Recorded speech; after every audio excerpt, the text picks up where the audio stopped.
যদি বলি লন্ডনের মাঝে লুকিয়ে আছে এক রাজপ্রাসাদ, বিশ্বাস করবে? ইতিহাস কখনো এত সুন্দর হতে পারে এখানে না আসলে কখনোই বুঝতে পারতাম না। আমরা সবাই বেশিরভাগই লন্ডনের বড় বড় মিউজিয়ামগুলোতে ঘুরি, কিন্তু জানেন কি, ব্যস্ত শহরের মাঝে এমন এক জায়গা আছে যেখানে ঢুকলেই মনে হবে আপনি কোনো রাজপ্রাসাদে চলে এসেছেন। হাজার বছরের শিল্প, অস্ত্র আর রাজকীয় আসবাবপত্রের গন্ধ সব মিশিয়ে আছে এক ছাদের নিচে, অথচ প্রবেশ সম্পূর্ণ ফ্রি।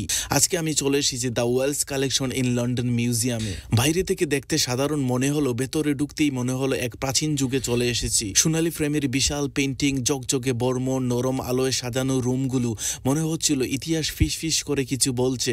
এক কোণে দাঁড়িয়েছিল 1800 শতকেরও এক ফরাসি চেয়ার, এত সুন্দর খোদাই করা যা চোখে না দেখলে কখনোই বিশ্বাস করতাম না। দরজাটা পেরিয়ে ভেতরে ঢুকতেই যেন এক রাজপ্রাসাদের গ্রান আমার নাকে লাগলো। দ্য ওয়েলস কালেকশন শুধু একটা মিউজিয়াম না, এটা একেবারেই সময় ভ্রমণের দরজা। দেয়াল জুড়ে সোনালী ফ্রেমে বাঁধানো শত বছরের ইউরোপীয় আসবাবপত্র, কিছু ছবিতে দেখা যায় রাজকীয় ভোজ, কিছুতে প্রেমের ছোঁয়া, আর কিছু ছবিতে যুদ্ধের তীব্রতা। মনে হবে প্রতিটা ছবি আপনাকে চোখে চোখ রেখে কথা বলছে। ওয়েলস কালেকশনের সবচেয়ে রোমাঞ্চকর ঘরটা যেন জীবন্ত কোনো যুদ্ধ কাহিনী। দরজাটা পেরিয়ে চোখে পড়ল রূপালী আলোয় জ্বলজ্বল করছে লোহার বর্ম, যেন শত বছরের আগের কোনো নাইট এখনো দাঁড়িয়ে আছে পাহারা। এই সবগুলো হচ্ছে 15 থেকে 1800 শতকের। দেয়ালের পাশে সারি সারি তলোয়ার, ডাল, বন্দুক, হেলমেট আর ঘোড়ার বর্ম। কিছু বর্ম এমন সূক্ষ্ম ক্ষুধায় মনে হবে শিল্পী তার হৃদয়ের নিঃশ্বাস দিয়ে তৈরি করেছে। কিছু বর্ম আবার এত ভারী, ভাবলে অবাক লাগে নাইটরা এগুলো পরে ঘোড়ায় চড়ে যুদ্ধ করত কিভাবে। এখুনে আছে একটা ঘোড়ার উপর সম্পূর্ণ বর্ম, পুরনো মূর্তি, দেখলে মনে হয় সে এখনই দৌড়ে যাবে কোনো প্রাচীন যুদ্ধক্ষেত্রে।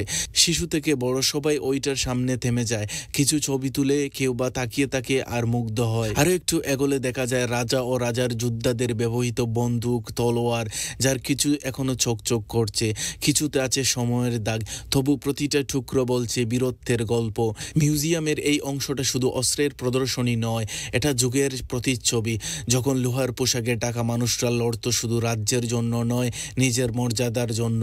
প্রতিটা রুমে রয়েছে রাজকীয় আসবাবপত্র ও সাজসজ্জা। ফরাসি পরিবারের মতো সাজানো রুমগুলো, নরম রং, ঝুলন্ত ঝাড়বাতি, হাতের খোদাই করা চেয়ার আর টেবিল, প্রতিটা জিনিস এক একটা শিল্পকর্ম।